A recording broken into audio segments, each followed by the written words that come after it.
Hello hello बच्चों, आज solid state ठोस अवस्था का ऑब्जेक्टिव क्वेश्चन हम चालू करने जा रहे हैं।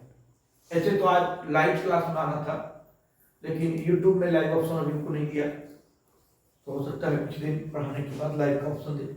कोई बात नहीं है, जो भी हमारे पास परिस्थिति है उसी में बेहतर करने का प्रयास करेंगे।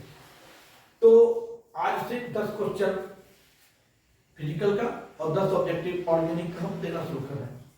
तो पहला चैप्टर फिजिकल का था ठोस अवस्था, एकदम बिल्कुल इंपॉर्टेंट ऑब्जेक्टिव एग्जाम के लिए। पहला क्वेश्चन है सोडियम ऑक्साइड Na2O में Na का कोऑर्डिनेशन नंबर यानी समन्वय संख्या, इसका पूरा फॉर्म क्या हो? Coordination number.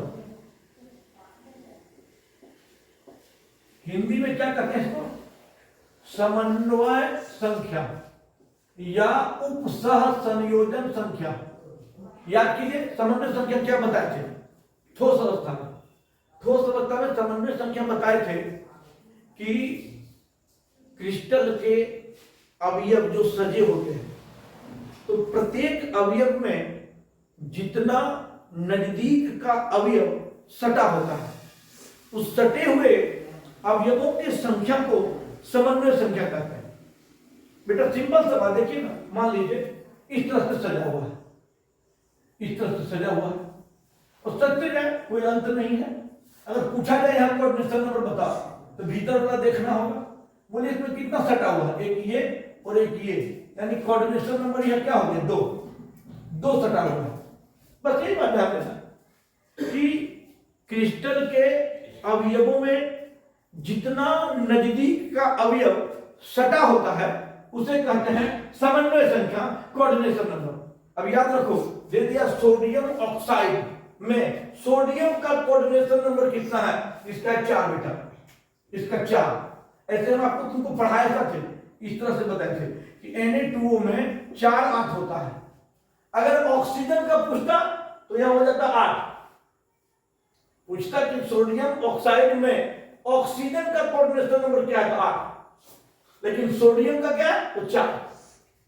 ऐसे कुछ कंपाउंड बताए थे, NaCl, CaCl, ZnS, CaF2 और Na2O।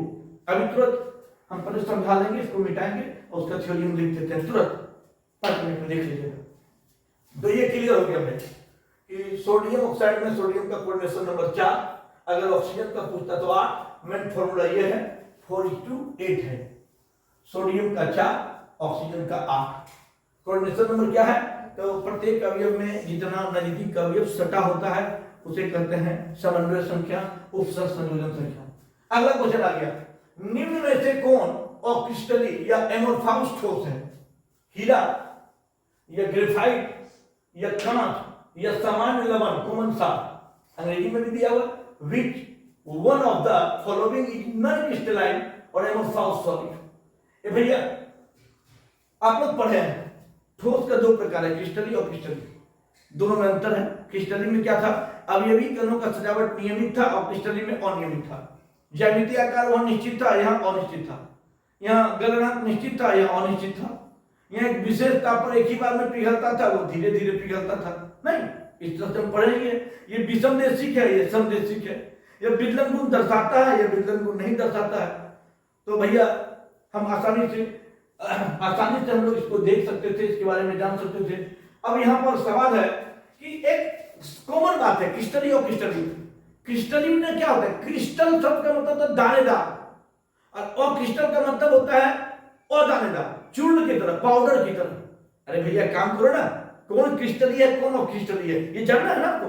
सबसे आसान बात है, एक काम करो, दोनों पदार्थ ले लो, 2 पदार्थ ले लो, दोनों का पाउडर बना लो, चूर्ण बना लो, महीन कर लो और दोनों को हाथ में ले लो।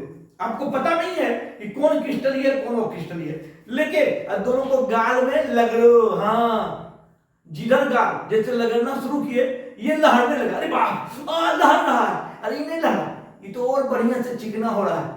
तो जो लहर रहा है इसका मतलब है कि ये जो पाउडर है ना, ये दानेदार है, ये गल रहा है, दुख रहा है, छिल रहा है। तो ये क्रिस्टल के रूप में ये क्रिस्टलीय होते हैं।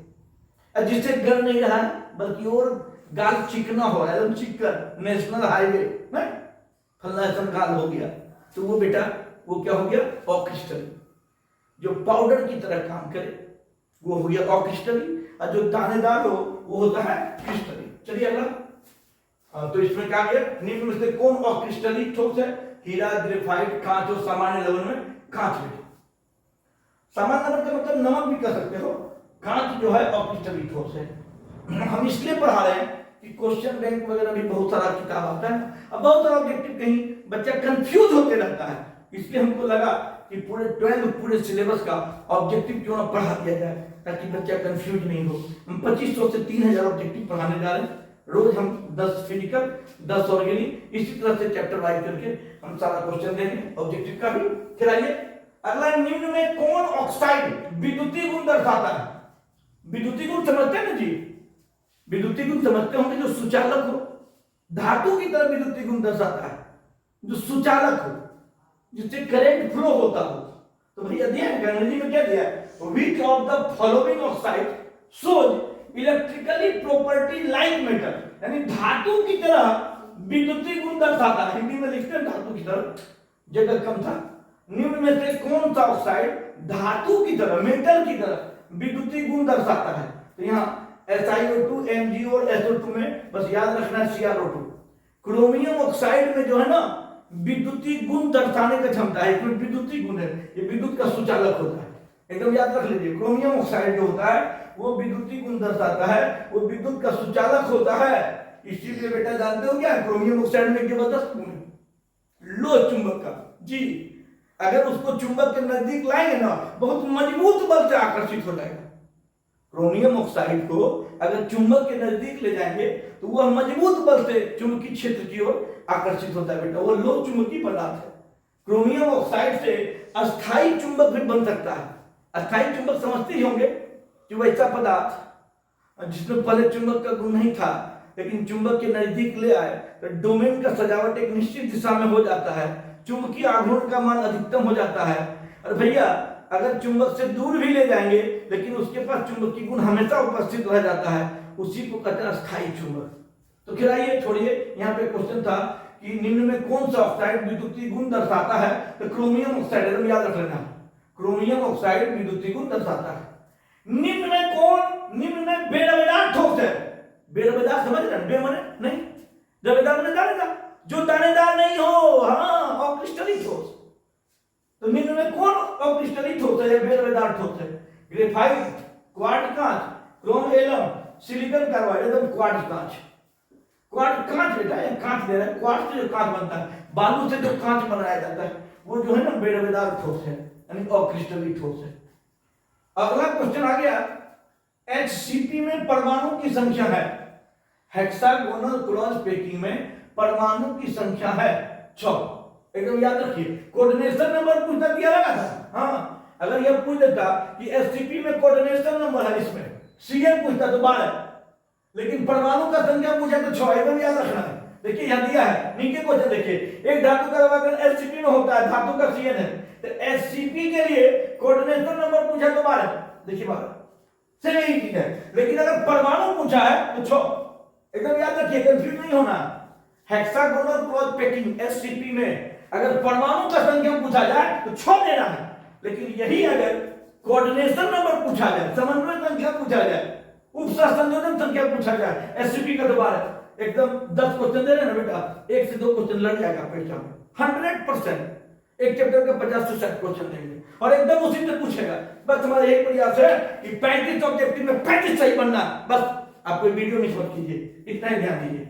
तो HCP में परमाणु संख्या क्या हो गया 6, और उसी का कोऑर्डिनेशन नंबर अगर देखा जाए तो 12, जैसे यहां बताया था ना बेटा कि CrO2 में विद्युतीय गुण दर्शाता है और वो लोह चुंबकीय है। देखो तो निम्न में कौन लोह चुंबक तो दर्शाता है, देखो यहां दिया ना CrO2 में लोह चुंबकीय गुण है, वो चुंबकीय क्षेत्र में मजबूत बल से आकर्षित होता है बेटा, उसी को लोह चुंबकीय कहते हैं। पढ़ाई में थोड़ा समझता याद करो, पढ़ेंगे आप लोग कि चुंबकीय गुण में कौन कौन गुण है, अनुचुंबकीय, प्रतिचुंबकीय, लोह चुंबकीय, प्रतिलोह चुंबकीय और फेरी चुंबकीय। कौन कौन सा है? अनुचुंबकीय, प्रतिचुंबकीय, लोह चुंबकीय, प्रतिलोह चुंबकीय, फेरी चुंबकीय। अनुचुंबकीय जिसका नाम है पैरामैग्नेटिक, वैसा पदार्थ जो चुंबकीय क्षेत्र में कमजोर बल से आकर्षित होता है अनुचुंबकीय कहलाता है। प्रतिचुंबकीय डायमैग्नेटिक, वैसा पदार्थ जो चुंबकीय क्षेत्र में कमजोर बल से विकसित होता है वह प्रतिचुंबकीय कहलाता है, डायमैग्नेटिक कहलाता है। और भैया लोह चुंबकीय, वैसा पदार्थ जो चुंबकीय क्षेत्र में मजबूत बल से आकर्षित होता है लोह चुंबकीय कहलाता है। आपको याद होगा बेटा, नहीं याद नहीं है? देखते हुए ध्यान बता रहे हैं कि अगर पापा कुछ बढ़िया चीज खाने के लिए लाए, शाम का टाइम है, आप पढ़ रहे हैं, जो आपको पसंद है फोन करके पापा को कह दिए कि काजू बर्फी लेते आइएगा, काजू बर्फी आपको पसंद है, और पापा सही में काजू बर्फी लेते आए। जैसे वो आएंगे, पापा हो गए चुंबक, आप तेजी से आकर्षित हो जाएगा, पापा काजू बर्फी, तो आप तेजी से आकर्षित हुए ना, तो हो गया लो चुंबकीय। लेकिन भैया कोई कोई भाई होगा जो गुपचुप पसंद करता है, चाट, काजू बर्फी नहीं मिल गया तो ठीक है, तो वो क्या है, वो भी आएगा अपना हिस्सा लेने, लेकिन धीरे धीरे आएगा, कमजोर बल से आएगा। हाँ, तो जो धीरे धीरे आकर्षित होगा वो हो जाता है अनुचुंबकीय पैरामैग्नेटिक, और जो मजबूत बल से आकर्षित होता है ना चुंबकीय क्षेत्र में वो लोह चुंबकीय। याद रख लेना बेटा, CrO2 में विद्युतीय गुण है, इलेक्ट्रिकल प्रॉपर्टीज है मेटल की तरह। दूसरा, यह जो है फेरोमैग्नेटिक का गुण दर्शाता है, लोह चुंबकीय का गुण दर्शाता है। अब अगला क्वेश्चन आइए, निम्न में कौन अक्रिस्टलीय ठोस है? ग्रेफाइट, कांच, हीरा, उपरोक्त सभी नहीं भैया, ग्रेफाइट भी क्रिस्टलीय ठोस है, हीरा भी क्रिस्टलीय ठोस है, दानेदार है, कांच जो है अक्रिस्टलीय ठोस है, एकदम याद रखना है, कांच ग्लास। अब निम्न में कौन क्रिस्टलीय ठोस है? क्रिस्टलीय ठोस कौन है? हीरा, कांच, रबर, उपरोक्त सभी। तो हीरा, कांच और रबर जो है ना बेटा अक्रिस्टलीय ठोस है, हीरा जो है क्रिस्टलीय ठोस है। अगला आ गया, BCC में खाली जगह का प्रतिशत है। BCC में खाली जगह का कितना प्रतिशत है? तो संकुलन क्षमता का यह सवाल है। हाँ, संकुलन क्षमता याद कीजिए, क्या पढ़े होंगे कि भैया इकाई सेल का जितना प्रतिशत हिस्सा परमाणु के द्वारा भरा होता है, इकाई सेल का जितना प्रतिशत हिस्सा अवयव के द्वारा भरा होता है उसे संकुलन क्षमता कहते हैं जी। और भैया जैसे मान लो एक रूम है, इकाई सेल है, रूम है, रूम में 100 बच्चा के बैठने का जगह है, और मान लो कि 70 बच्चा बैठा है, 30 जगह खाली है ना 30 बच्चा का, तो उस रूम का संकुलन क्षमता होगा 70%। अगर रूम में 40 बच्चा बैठा होता, 100 का कैपेसिटी था, तो उसका संकुलन क्षमता कितना होता? 40%। हाँ, आप लोग पढ़े होंगे, वो कैलकुलेटर निकाला हुआ है, SCC का यानी सिंपल क्यूबिक प्रिमिटिव या सिंपल क्यूबिक यूनिट से का संकुलन क्षमता होता है 52.36%। एकदम कुछ बात याद रख लेना है, तुरंत संकुलन क्षमता वाला सवाल। इधर इकाई से यूनिट से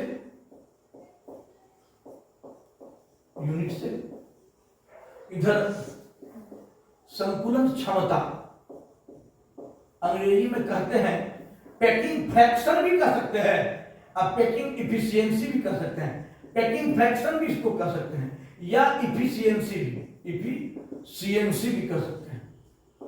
अब खाली भाग का प्रतिशत, खाली भाग समझे ना, फ्री स्पेस, फ्री या एम्प्टी या वैकेंट स्पेस, फ्री भी कर सकते हैं, वैकेंट भी कर सकते हैं, एम्प्टी भी कर सकते हैं। भैया ये इसका दूसरा मीनिंग क्या है? भरा भाग का प्रतिशत, भरा भाग का प्रतिशत, फुलफिल स्पेस। भरा भाग का मतलब क्या? वो फुलफिल स्पेस। देखो भैया, अब यूनिट सेल का कहानी, SCC यूनिट सेल, इसका भरा भाग है 52.36%, हम लगभग 52% कह देंगे, तो खाली भाग कितना हो गया कर लो तो 48%। बीसीसी का बड़ा भाग है 68%, खाली भाग है 32%, और एफसीसी का बड़ा भाग संकुलन क्षमता है 74%, इसका खाली भाग निकलेगा 26%। अरे खाली भाग क्या निकला भैया, कुछ नहीं है, खाली भाग का प्रतिशत यानी percentage free space is equal to क्या होगा 100 माइनस पैकिंग इफिशियंसी पीई।